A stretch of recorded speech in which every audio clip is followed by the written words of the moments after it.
আগের দিন তোমাদেরকে আমি আমার পদ্ম গাছগুলো দেখিয়েছিলাম, আর পদ্ম গাছের মধ্যে আমি দিয়েছিলাম হচ্ছে মাছ ছেড়েছিলাম। এটা হচ্ছে মলি মাছ, যেগুলি অ্যাকোরিয়ামে থাকে, মলি মাছ। এই মাছগুলো যদি ছাড়ো তাহলে পদ্মের যে নিচে নোংরা হবে না, জলটা খুব পরিষ্কারই থাকবে।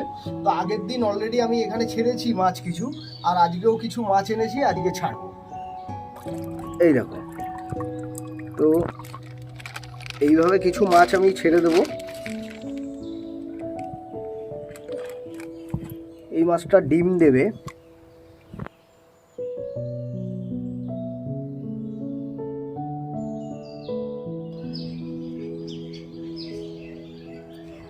আগের দিন তোমাদেরকে নীল জবা ফুলটা দেখিয়েছিলাম, আজকে তোমাদের পুরো গাছটাই দেখাচ্ছি।